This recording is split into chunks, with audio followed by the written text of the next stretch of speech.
Yes, people, welcome back to my YouTube channel. Still sounds like a crazy thing to say, but we are here. If you couldn't tell by the title of the video, Crepe City Bristol is this weekend. It's Thursday at the moment, so I'm just getting prepared for Crepe City Bristol. It's one of my favorite events of the year. Crepe City Manchester was about 3 weeks ago now. Just want to say thank you for all your support on that video. It was a really fun thing to do, and I think you guys quite liked it. So here we are with another video. Now, I'm in the preparation stages at the moment of sorting out all my stock. If you want to see the full behind the scenes of how I prepare all my stock and kind of the setup of my business, then go watch the Manchester video because I broke it all down there. But in the meantime, let's get prepared for this event. I realize that there's probably some of you that don't know what Crepe City is, and maybe you're just coming across this video or you're just interested to see. It's basically an event that travels around the country. It's kind of like a convention. You rent a table, which is what I do, bring along all your items, and it gives you like almost like a pop-up shop for the day. Now, if you didn't watch my last video, then basically what I do in these videos is break down how much it costs, show you some of the items we sold, a breakdown of what actually goes down on the day, then ultimately, did we make money, did we lose money, how many items did we sell, a full breakdown behind the scenes of what it takes to run an event like this. So now with all that explaining out the way, let's just crack on. Okay guys, so it's Friday now, we're heading off in about 3 hours. I'm still in the midst of packing the car. Just a quick glimpse of some of the stuff we've got. I mean, at the moment, I have just an insane amount of stock. Probably 20 palace hats in total, which is just crazy. And then these two tubs are just completely full of t-shirts and clothing and stuff like that, loads of sick bits. And in the last few days, I've even picked up some bits like Supreme beanies. I picked up one of these Palace McDonald's hoodies, which is kind of a crazy thing. Supreme bags, we've got some joggers. There's just so much stuff. Now for the part that I hate the most, which is actually packing the car. But to be honest, this time it wasn't too tough. And with the car all packed, it was time to get on the road because it is quite a trek to Bristol, about 3 hours in total. Okay guys, so 3 hours later and we've turned up to the Moxie in Bristol. This is one of my favorite hotels. Nothing flashy, but I've stayed at every single Crepe City that we've done so far. It's just about 8 o'clock now, so we're gonna head out for some drinks and a little bit of dinner before getting an early night because it's always an early morning at these Crepe City events. Okay guys, good morning. It's the morning of the event and it's actually about an hour until the event opens. I've only just finished packing up the car, walking back to the event space now, so it's going to be a bit of a rush to get set up properly, so join me back in a bit when I'm set up.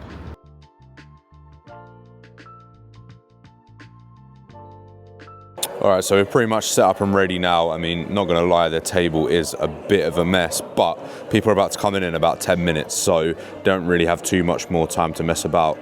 Here's all my stuff. I mean, the amount of caps that I've got at the moment is kind of crazy. And then as we come this way, it's mostly brand new in the bag t-shirts. I mean, the mixture of stuff we've got is crazy. This is already sold. Someone has already got their eye on that one.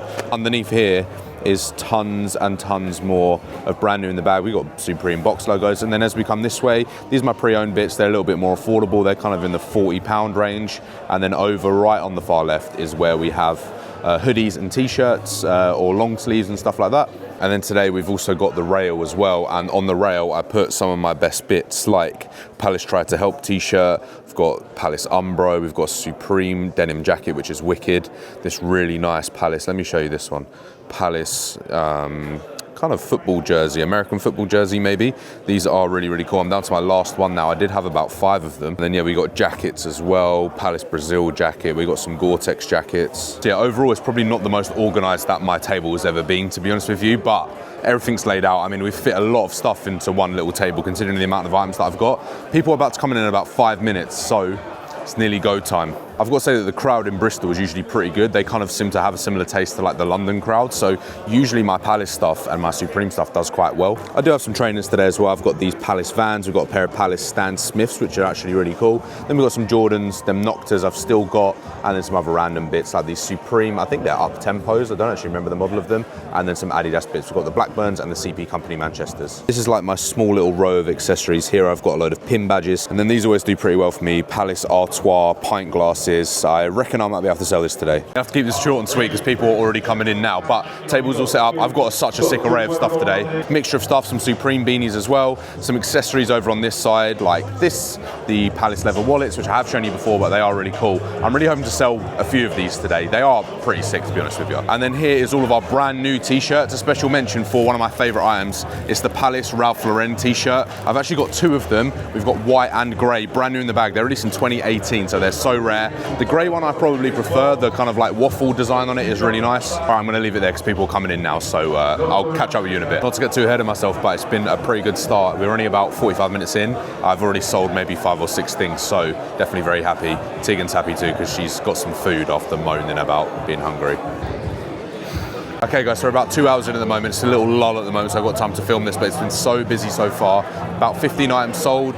It's been pretty decent, a mixture of trainers, t-shirts, accessories. Hopefully we keep going on in the same way, and this could be our best event yet. I've got to say, this particular venue, which is Document in Bristol, is definitely one of my favourites, and there's always a really great turnout. The next few hours is much of the same of what you've already seen. And I've got to say, event days like this are some of my favourite days of the year. Aside from making a bit of money, it's a great chance to meet like-minded people who are into streetwear, and have some great chats, even if they don't necessarily turn into customers. When it's not so busy, I always try to do my best to go and visit some of the other tables and see what they have for sale. I didn't even know they made this Bape Adidas hoodie. Kind of sick.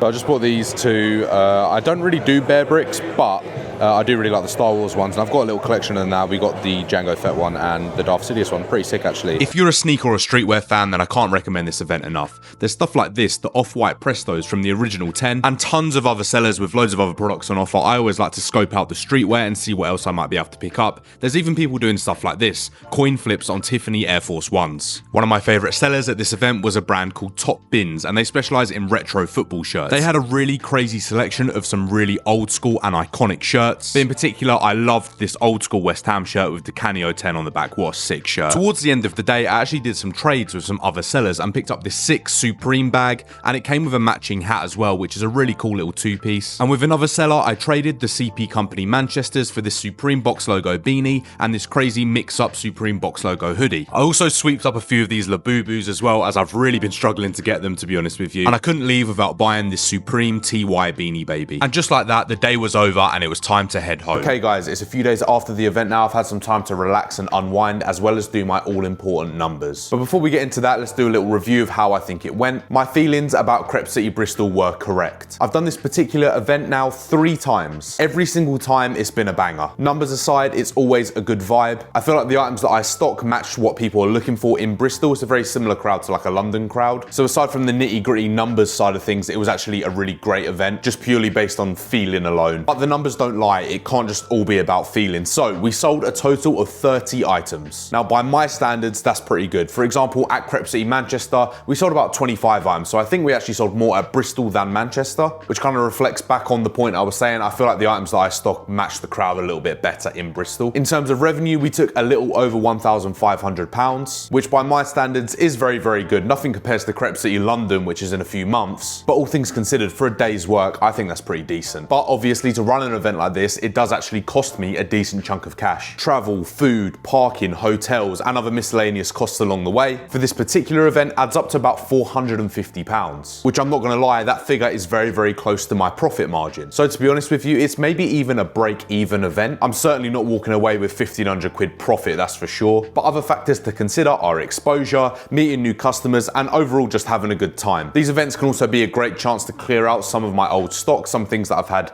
around for a little while, as well as of course showcasing my business and showcasing my products in a physical form, and not just being on a video like this, for example, or on Instagram. Crepe City Bristol remains one of my favourite events of the year. It was an absolute blast as I expected, and also a nice little weekend for my business. I managed to sell some items like hoodies and jackets that are now not so suited to the summer season that's upcoming. So the money that I've taken in is now going to be reinvested into t-shirts, hats, and accessories. Items that I believe will now sell better in this summer period. I hope you guys enjoyed this video and found it mildly interesting. If you did, then drop a like and subscribe and all of that kind of fun stuff. I appreciate everyone who's watched this video up until this point, and stay tuned because there's plenty more videos like this right around the corner.